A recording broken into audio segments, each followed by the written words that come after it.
Hello, everybody. Welcome to the Octopus Electric Vehicles Workshop on business, or cars for business. More specifically today, we'll be talking about salary sacrifice. My name's Charlie, and I work within the marketing team to help make sure that everybody that comes to speak to Octopus knows about electric cars and understands more. I think it's really interesting. My role is more sort of after you've first spoken to us, how do we make sure that if you're going to go out and buy an electric car, you're fully informed? With that, I also have my colleague Jake, who's on screen just now, and Jake will tell you a little bit about what he does and how he will help you understand more about getting the car on your driveway rather than what it's like to live with the car. Jake, do you want to introduce yourself? Thanks, Charlie. Hello, everyone. Thanks for watching. So Charlie says, my name is Jake. I lead the salary sacrifice team of account managers. And specifically, my role really is to help companies and employees alike make the switch as easy as possible to electric, but whilst also saving a bit of money out their back pocket as well. My previous roles were reducing fuel costs and reducing CO2 emissions in fleets when I was working with Enterprise Rent-A-Car, and I've been with the Octopus EV team for nearly 2.5 years now, so I've seen a huge increase in uptake on the salary sacrifice schemes. Hopefully you'll be able to learn something new by the end of this video. Amazing. I think it's really important, Jake, for us to explain where Octopus have come from and why we feel really well placed to offer a salary sacrifice scheme. Because Octopus was set up as an investments business first, like 20 years ago. It invested heavily in sort of renewables and solar and in wind, and it then sort of became part of a group of businesses that sort of really look at renewable energy, which is Octopus Energy, which is where everybody's seen the little pink fluffy octopus. And our boss, Fiona, joined Octopus Energy to help bring tech to that world, to help tech sort of help that world become more innovative or more intuitive is probably a better way of putting it. And she went to go and buy an electric car. She was told it would take 38 hours to charge. She couldn't use her gross salary to pay for it. And Fiona, lots of other mums have bought this diesel SUV. She want one of those instead. And at that point, she really saw how that car buying world lacked that sustainability to move forward. It lacked clarity for the customer, and it lacked transparency for business to really work out how they could transition their fleets or their workers' cars. I don't want to use the word workers, but employees' cars over, whether that be company cars or not. And that's kind of what we're going to set out in this workshop and work through. Octopus Electric Vehicles is really sort of an umbrella term for us looking after your car, your charger, and your renewable energy solution. So what we do at Octopus Electric Vehicles is very different to Energy. Energy gets your renewable energy tariff, and they're our sister company, which we will help you get renewable energy from. But we call it the complete solution. We'll get you a car that's right for you on a financial product or a financial solution that's right for you as well. We'll get you a charger at your home, which looks like this here from EO, but there's also other companies that we work with in that space, Omi being one, Alphen being another.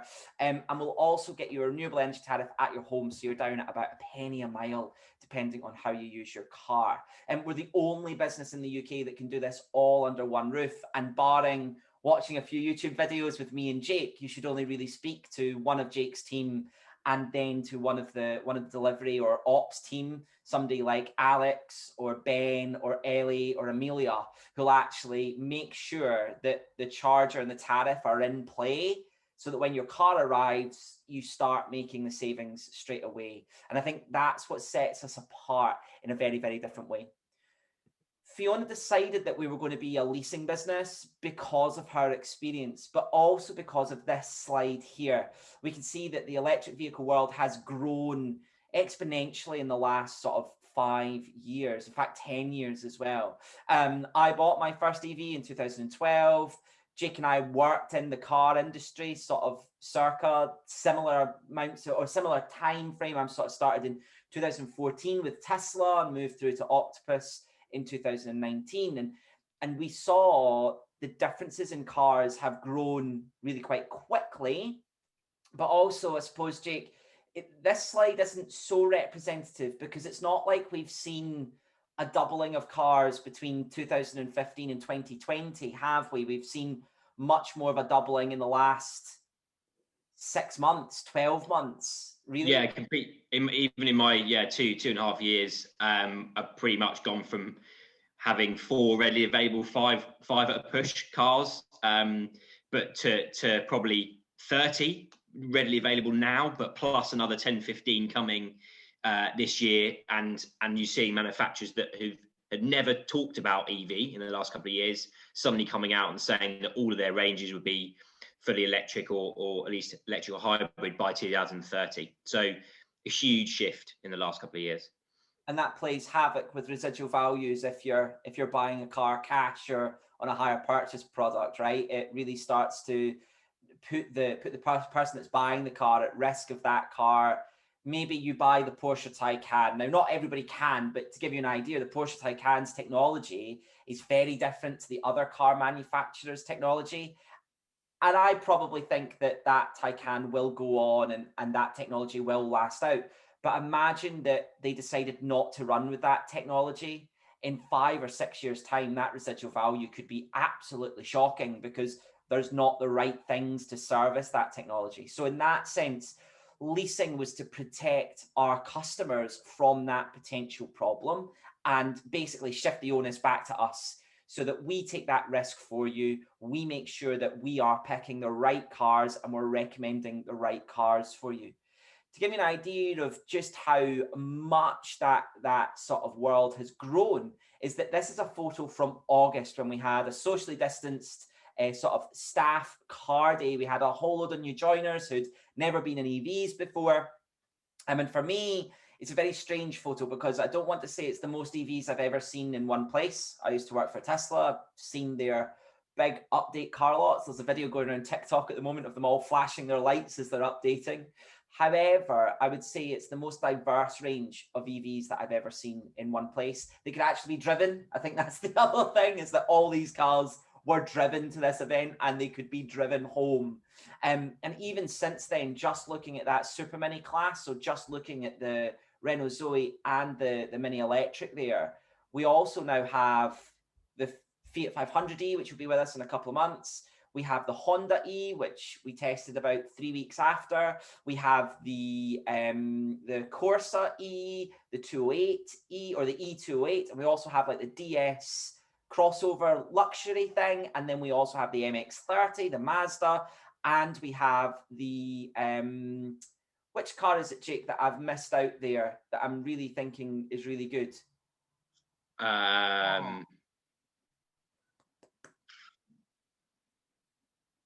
Not the MG. Not the MG, because the MG doesn't fit into that Super Mini class. But in that class, we've seen just a rapid expanse of vehicles in the last 3 to 6 months. And I think that's very exciting because it shows that manufacturers are really sort of are looking at that class as somewhere to showcase their technology, and or not just showcase their technology, but provide solutions that vary greatly across the entire range. The Honda E has a tiny little range, but it's an amazing city car and can turn in nearly half the space a London taxi can. Whereas the Renault Zoe maybe has less sort of comfort tech in terms of screens, in terms of looking quite as Tonka toy or dinky. It looks much more like a real car, but it can do circa 240 miles driven right. And I think we're seeing a lot of solutions in that small car class, right? That has definitely helped affordability as well. I think going back to a couple of years ago, there weren't really many other options, as we say, compared to like just the Renault Zoe, Nissan Leaf, and then you suddenly jump up to a £80,000 Tesla. Those people who were on the fence would try and get in touch to speak to someone about how they really wanted to switch, but then there wouldn't be a car for them because it's either too small or too expensive. But now you see those cars. I mentioned the MG, that's why it came to my mind, because that's a great mid-sized family car, great range and great value. And so there's really an option for everyone. Still maybe not a 7-seater option yet that's affordable, but that's pretty much the only thing that I can think of that we're still waiting to come out. And it definitely allows you to offer this benefit to a whole breadth of employees on different salaries, and there be something for them to choose from.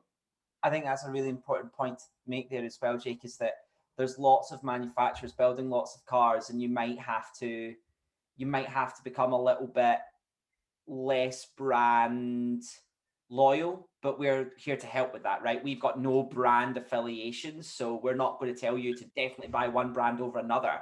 We're going to help you choose which car is right for you. And I think if you come to us being like, I really want a Mercedes, but I want like a Mercedes that's the same size as a Tesla, we can help you work out what sort of size and shape of car and then which brand to go with, considering that right now Mercedes don't have an electric C-Class.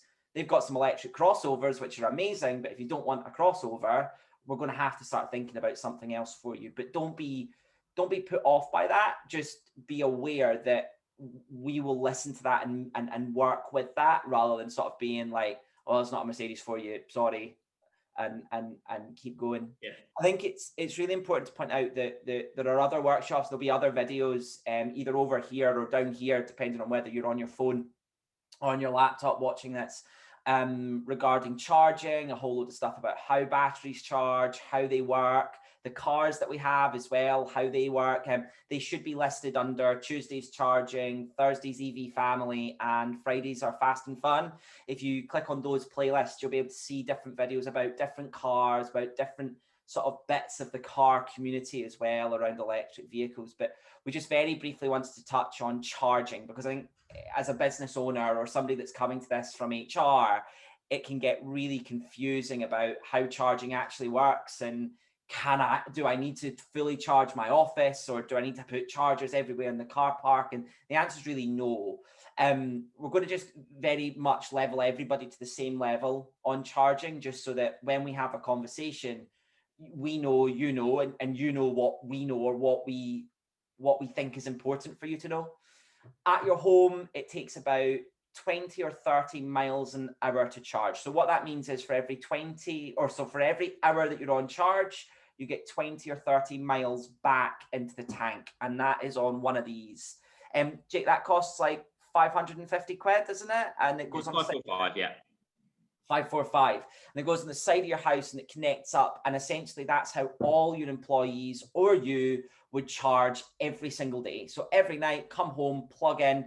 I've got a whole charging workshop about why that doesn't knacker the batteries and why it's the best thing, which you can book in for if you're so well inclined and you want to learn about that. But just if you're doing this for other people, if you're doing this for your staff, then all we need to know is they can get one of these, they can charge at their home, and they're all well and good. They don't have to worry about charging at the office.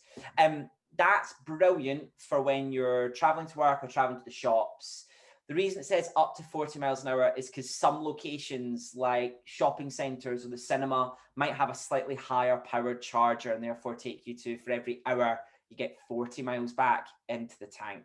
The reason we say that is because battery sizes vary drastically, and saying 0 to 80% really isn't fair, because some cars will charge faster than others in terms of 0 to 80. But to add 100 miles takes about the exact same amount of time on whatever car you're plugging in.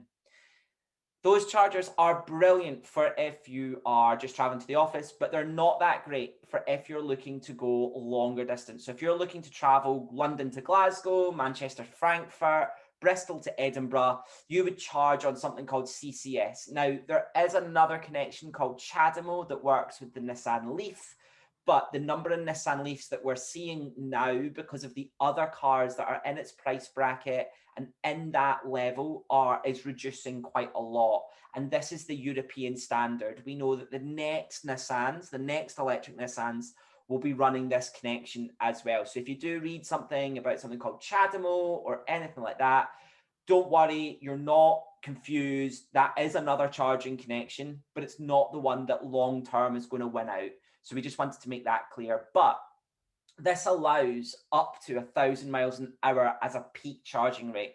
So what does that look like? Well, in the Porsche, it's 100 miles in 6 minutes. In the Tesla, it's about 100 miles in 10 minutes. And sort of circa 100 miles in 12, 15 minutes is just about what every car that you saw in that slide before can achieve. Some cars can go faster, and if you were looking for cars for staff that were going long distance, we could help make sure that those cars are the right speed for you to get them where they needed to go. But this is much more about enabling long distance travel. It's not about saying that this is the best way to charge all the time. However, Jake, you don't have a driveway. I'm lucky enough that I have a driveway. So the Tesla sits and plugs into the house and charges up like the slide before. You don't, but you do 200 miles a week and you're able to charge on this connection, right? Like a fuel station.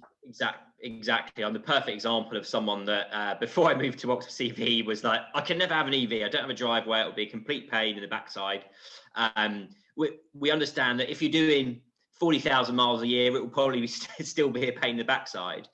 But if pre-COVID, if I was out on the road once or twice a week, doing max 200, 250 miles a week, I've got a local rapid charger that's public. I can check on Zap Map to see where the local ones are. And if they're being below, we'll put a link to Zap Map in here so you can see that. Perfect. So then every week and a half, I just need to drive 5 minutes down the road, whack it on for charging for an hour max, really. Go for a walk, go for a run, do a bit of shopping, and then that will then full charge will do me for the next week and a half. So it's an ever so slight change in your routine, but it's definitely still doable. And the fact that one, obviously being fantastically zero emission, the cars first and foremost, but also the amount that you'll save on fuel is just astronomical compared to what I was putting in my diesel 1.6. We won't talk about that. Amazing. And I think a lot of the time, Jake, we speak about this and we think of this as this sort of far off sort of idea of how these chargers are going to look, and that's all well and good, but there's only like 2 in the country, right? Well, that's the exact point. Before I moved to Octopus EV, 1.6 diesel set Leon, and I would never have thought that one, there are this many chargers. First and foremost, you literally hear that, you can never charge at them. They never work. There's none around. And then as soon as you make that switch, you actually see chargers everywhere. It's kind of chicken and egg scenario. So yeah, as you can see from the map on the right there. Now, all of these chargers that are on screen are the ones that will do more than sort of 350 miles an hour.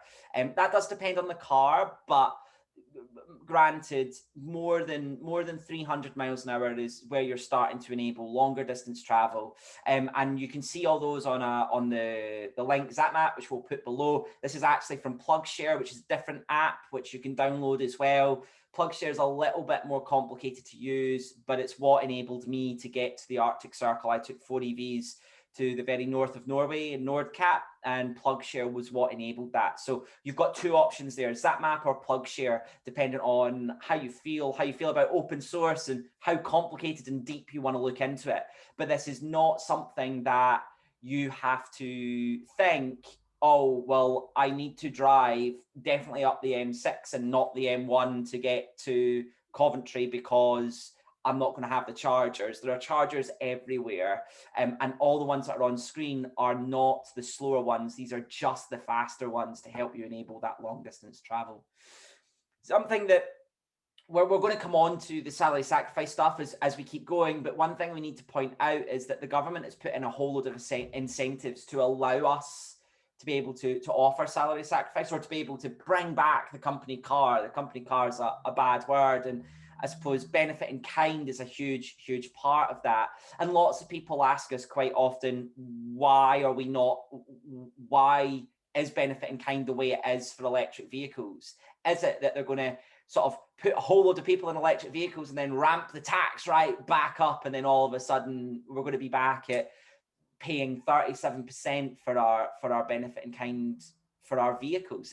And we don't really see that happening, right, Jake? We don't think that's going to be the case.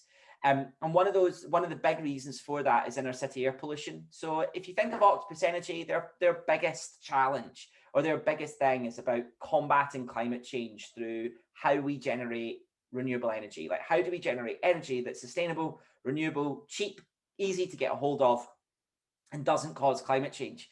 For us at Octopus Electric Vehicles, climate change is a byproduct of us switching to EV, right? If we all switch to EV, we help combat climate change, but Octopus Energy still need to do their job really well to help us achieve that.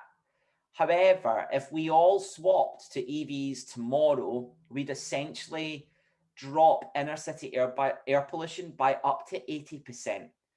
What does that mean? Well, all of these cars on the screen here, this is a bridge in Glasgow on the M8. It's one of the most congested pieces of road in the UK. And just off to the left of this photo at the bottom of Argyle Street, where Argyle Street meets the Four Corners, is one of the worst places in the UK for inner city air pollution.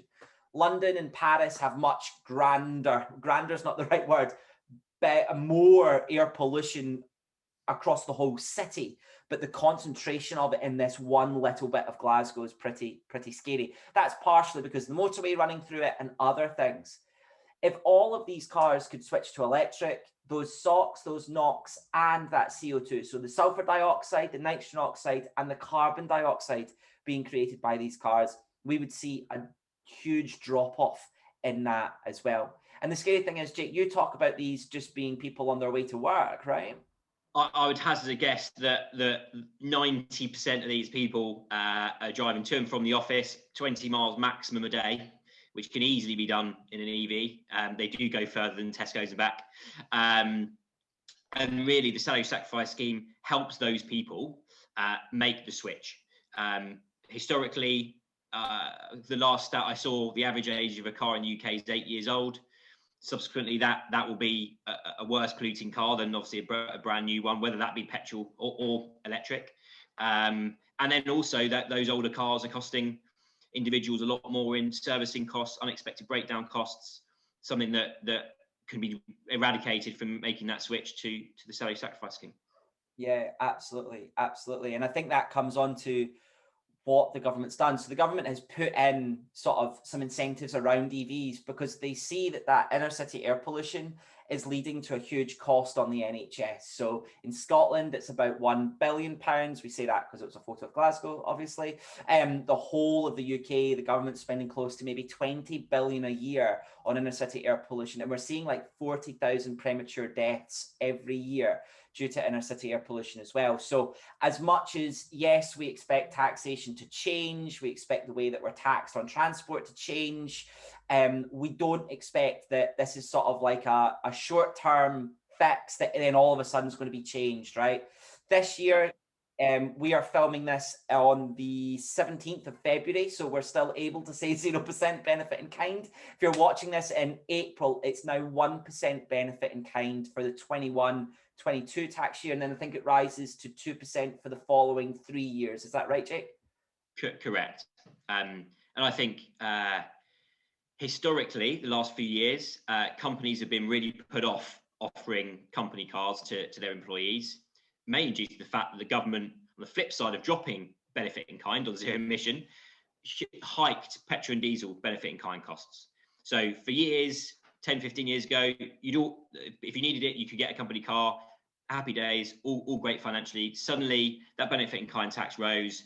So the companies took away the company cars and just start giving allowances to their employees. So the employees would go and get a personal lease. However, we've seen a huge uptake in salary sacrifice and company cars now, a shift back, because as Charlie mentioned, that 0% benefit in kind currently now, but then it being locked in for the next 4 years really shows the government's stance of what they're trying to do to drop that, especially as you say in Glasgow, drop that inner city air quality and make it like it was really in the first lockdown. We saw amazing reports around how much better the air quality was. And specifically, everyone, again, company cars always heard as like a bad thing. These cars aren't just, through the scheme, aren't just for employees who need to drive a business. They're classed as company cars, so we can take advantage of that lowered benefit in kind, but they are for anyone, whether they do an office job back and forth to and from home, they can still drive it at the weekends, go and see family and things like that. It really is a flexible car that they can get on the scheme. We'll touch on the benefits in a second, and also the benefits in terms of the money that they save paying for it through salary. Yeah, I think it's really important, as we were speaking about before the workshop or before this video, to sort of point out that business contract hire still exists and salary sacrifice isn't a replacement to business contract hire. It's another thing to add on the side, right? You have business contract hire for all your business cars, which is absolutely fine. And we can help sort that. And we have a workshop on that, and we'll do another video on that. But salary sacrifices for those people that generally wouldn't have had a company car, and giving them access to the incentives that company car drivers would have, right? Is that fair? Exactly. Amazing, amazing. So we'll come on and speak about the actual benefits now. So salary sacrifice for employees, Jake, why is it so good for the employee rather than just for the employer? Well, as we've already touched on, everything's included in this scheme. So the monthly cost includes the lease, includes insurance for both yourself and a partner at the same address, servicing, maintenance, breakdown, £500 damage waiver at the end of the lease as well. We've listened to our customers over the last couple of years and realised that companies and employees alike hated that time when they had to return a lease. Like when you rent a car abroad, are they going to try and sting me for small dings and dents, things like that? That £500 really gives a bit of confidence that there's going to be no extra to pay at the end. So any small dings or dents from car parks and things like that. Literally all you've got to do is add that bit of electricity to charge it. As Charlie's already touched on, we can help you with that with the energy tariffs through Octopus Energy. And to put it into perspective, if you do have a driveway, you're doing 10,000 miles a year in a Nissan Leaf, for example, that Nissan Leaf can pretty much be fully charged in the 4 hours overnight that we give you the super cheap rate for literally just over £1 for 150, 160 miles, Charlie, which if you're going to go drive down to your Shell and put petrol in that car for that amount of mileage, that's going to cost you near enough £14, £15. So you can see the huge shift in fuel costs that you'll be able to make. The access to amazing cars, we only work with fully electric. So no plug-in hybrids, no hybrids. We see the future as being fully electric, mainly due to the fact that the technology in the last couple of years has moved on dramatically, and it still will move on in the next few years. But the majority, on average, 200-mile range are across the vehicles that are available on the market at the moment. And even the lower ones at 120 will suit 80% of the population who do minimal miles per day. It's also that actually, Jake, I suppose we should point out that you can only get those incentives that we were speaking about on fully electric vehicles. Well, some of the incentives are on some vehicles, but both of those sort of that tie into salary sacrifice are only on 0 grams per kilometre cars as well, right? Exactly. So they've got to be fully zero emission. As soon as you move into that plug-in hybrid scenario where there's a small battery in the car with a petrol engine, that benefit in kind starts to rise again, because the government want people to be driving fully zero emission vehicles. Employees take full advantage of the many savings. So not only is this paid for out of your gross salary, so out of that sacrificed amount, you're not paying any tax or national insurance on it, and then paying very limited amount of company car tax on it. You also take advantage of the fact that our funders secure the best rates for these vehicles, the best prices on the market, includes all the discounts, so government grants and things like that. It really is a fantastic way to, as I said earlier, get rid of that second-hand car that's been causing you a lot of pain.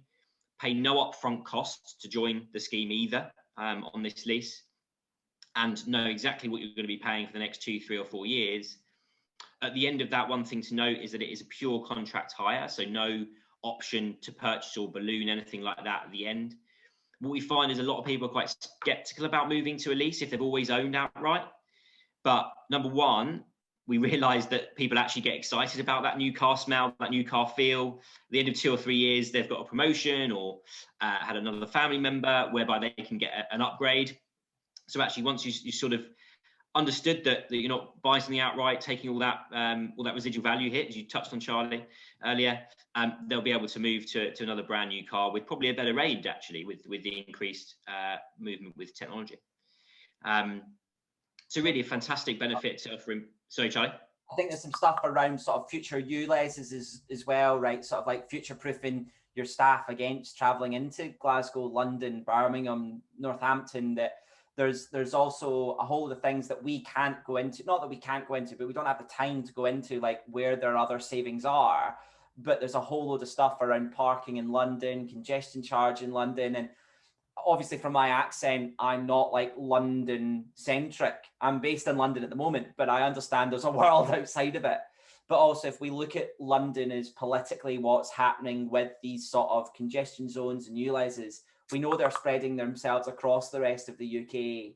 And therefore, actually driving into Glasgow will start to cost you quite a bit of money. And driving into Northampton will start to cost you quite a bit of money. And therefore, or if you didn't have an EV, it's going to start costing you a bit of money. So it's just to point out that there's a whole load going on that we know will, in the next 5 years, push people towards EV, that we can help you understand before you actually make that move, right? Yeah, definitely. I was speaking to a company earlier, no, it was last week actually, that are based in the centre of Leeds, in an office block where they do have parking, and some people do drive in and out, and their low emission zone is going to be, I think, starting next year. So again, looking to future proof. If you're looking at getting your next car, a lot of people live in an area where they'll definitely need to look down the EV route. Otherwise, as you say, they'll suddenly be paying a lot more than they bargained for. And the scheme, if you go to the next slide, Charlie, the scheme's not just beneficial to the employees in terms of attracting, retaining talent. That's one of the first things that we always focus on, is that if I was looking to move companies and having an interview at 3 different companies and they were offering this, I didn't have a car, or if I did have a car, it was costing me a lot of money, it would definitely attract me to join that type of company, because 1, they're looking after their employees, and 2, they're really focused on sustainability. So and then once you've got a car in the scheme, you're more likely to probably work harder, because it's a fantastic benefit that your company's offering you, and likely to stay for a bit longer as well. The scheme is free to set up. So being completely transparent, we find it a great opportunity to get in front of as many employees as possible, to help as many people switch, and off the back of that, show what you're doing to help employees, offer a little bit of CO2 reduction for the environment. Every little helps.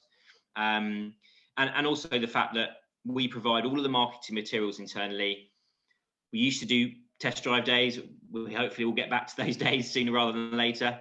There'll be videos, I think it's electric drive reactions. You can go in. We'd love to come and do that at your office. Yeah. And we did it at one of the Octopus Energy offices in the Tesla, and then we did it with our staff in the Taycan. And that's something we'd love to do moving forward when the big C word lets us. Yeah, we're having quite good success with webinars though at the moment, as most people are used to jumping on Zoom, and we find that one thing about Octopus is that we understand that people need to myth bust with us, really, and have the confidence to ask the questions that they might think are stupid, but there are no stupid questions with looking to switch to EV. We understand that it's a lot bigger decision than just picking your next petrol or diesel, so we're well versed to help make sure that car's right for your employees. We don't want the first person to get a car, that car not work out for them in the next 2 or 3 months, and then the scheme's null and void, really. It's a partnership both ways, where we want it to be a success, and so do you. We've touched on home chargers, but we can also help if your office does need chargers, or you need a couple of the people in and out during the day, visitors even. We can help look at analysing the data in terms of how many you need and things like that. It's always quite funny when a company of 500 employees worry that they're going to have 100 people driving EVs to and from the work and think they need 100 chargers put in the ground. You'll probably find that 60 of those people have driveways. So. Don't panic! Don't panic! We can make sure that everybody gets charged. I think we get to this point and everybody hears 100 chargers in their car park and is like, what are we going to do? But so if someone offers you that, don't say yes, you don't need it. So yeah, we're here to help you on both of the car side, the sacrifice side in terms of benefits, and how we roll that out internally with payroll, HR, and also charging, really. So the whole package, to make it as easy as possible for yourself to implement, and employees to make the switch. I think you were saying, Jake, to give in sort of numbers around that admin, like there needs to be a bit of setup process, but once it's set up, it's like, is it 10 minutes per 15 cars or 15 minutes per 10 cars? If you've got 10 cars on the fleet, it's about an extra 15 minutes of admin a month. Set up on the scheme from start to finish of dealing with all the credit checks, and the company's credit check, not the employees. So that the lease is a pure business contract hire leased by the business. and then the business will sacrifice the amount from the employee to cover that invoice that we send to the business each month. So cost neutral, takes 4 to 6 weeks to set up, and then once set up, we're booking launch webinars, create marketing material with your internal teams, to hopefully get a really exciting launch, and then throughout, Charlie can offer specific cars that are being launched. Like Charlie just had the Fiat 500e, one of the first in the country, to have a test and have a walk around. So yeah, we can create bespoke webinars if there are a few employees asking for a specific car. So we like to keep engaged, not just launch a scheme and let you deal with it. We want to make sure that it's kept relevant. I think the worst thing for me, having come from Tesla and from other car companies, is the idea of getting you a car and then 3 months down the line you don't like it, like we were saying, but also then we need people to go back to petrol. That would be the worst thing for us. I'd rather not sell you a car and take you a little bit longer to make that decision, and then we get you the right EV, rather than sort of getting you in as fast as possible and then you find out that actually you need a car that's a little bit more expensive or a little bit less expensive to do the same job. I think that's the most important thing.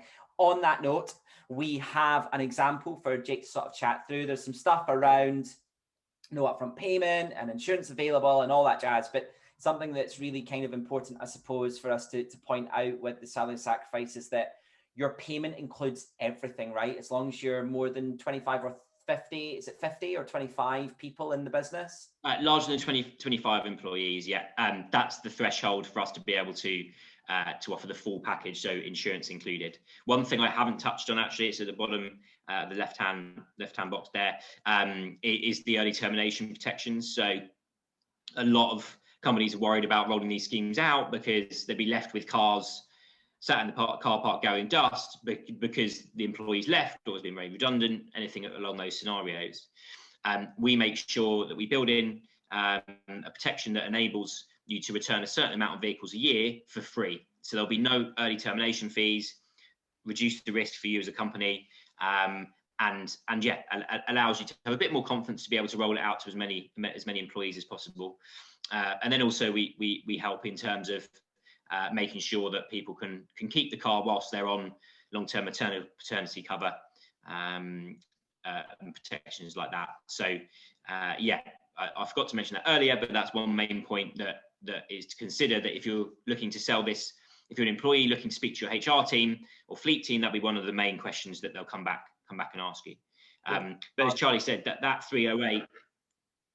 Sorry, Charlie. We don't want a car gathering dust in the car park because somebody's left or something like that, right? That's one of the big problems with what we found with or when we started this, speaking to businesses, that's what they were really fearful of, was somebody leaving the business and then not being able to continue with that car. Yeah. And you mentioned about that obviously 308 including everything. That's the net cost after running the monthly sacrifice. So that includes the NI, the national insurance saving, the tax savings, and the benefit in kind. A lot of people might look at that and think, well, I can go and get a Ford Focus 1 litre petrol for 200 quid a month. Well, why wouldn't I just do that? But they haven't considered that fuel saving that I touched on earlier. They're doing 10,000 miles a year, so probably spending on average £100 a month on fuel. If you can charge at home, you're going to be cutting that by 90%. Probably even more. So really that then becomes price comparable to a Ford Focus petrol, and we can all attest to the fact that the EVs are a lot nicer, a lot more fun to drive than anything else that burns dead dinosaurs, as you like to say, Charlie. I think the other thing as well there is that we ran this quote. We were in the middle of this workshop and somebody asked us, like, how much would that be comparatively? And I think it was £331 at the time that we were speaking about it. It was £331, not including VAT. So it takes that car closer to sort of £400 a month, maybe a little bit more, if Max just walked into a BMW Mini garage and just wanted to buy one personally. And at that cost, I can totally understand why you're looking at it and going, 400 quid for a Mini or £169 a month for a Suzuki Swift. like, what am I going to do there? But at this point, it starts to become much closer to that price parity once you take into account that your insurance is in there, your fuel is in there, you've got the cover as well. If something goes wrong, you can essentially walk away, for want of another phrase, right? Jake, you can't just sort of say, I don't want the car anymore. But if you had to leave work, then there's ways around that as well. And I think that's really important to point out, that we want to give you the full round cost, rather than sort of one cost that's then going to add to another and add to another and add to another, right? Exactly. There is, if it's not like a gym membership where if you're still at the company you just don't fancy it anymore, there are obviously fees for that.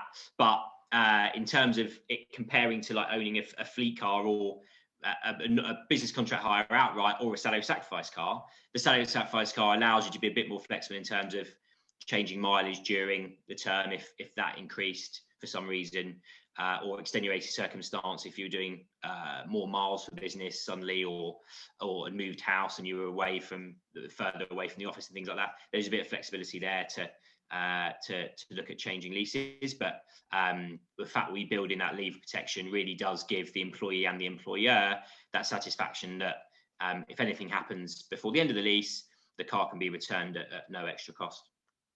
Amazing.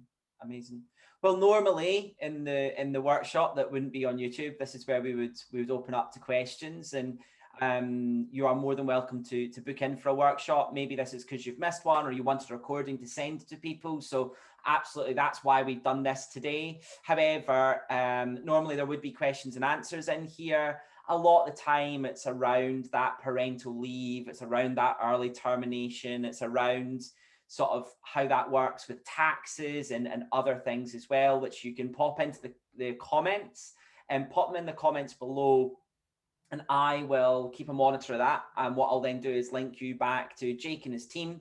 And what we'll also do is Jake will pop in an email address or a link to our website, how you can get in touch with you guys directly, maybe through Calendly or something like that on the YouTube video as well, allowing people to get back in touch. But if you've received this through an email from a workshop, just reply to that email, and that will give you what you need to do. So there's a couple of ways you can stay up to date, get in touch. Hit the like button or subscribe. Subscribe to our YouTube in case we make more of these. You'll be up to date with what's going on there. And if you are thinking about what does charging look like, what do the cars look like, what's that employee engagement or those drive days look like, go and check out our YouTube look through. You can see it there. Also, there's the walk round of the Fiat 500e. So if you are that, it's not that I'm asking you to go and look at that car in particular, but moving forward, as we get more and more cars, that is going to be our plan moving forward. I think we're going to do Taycan as soon as we can, Tesla Model 3. We're going to look at ID3 when we can get a hold of one, and look at some of the newer cars coming as well.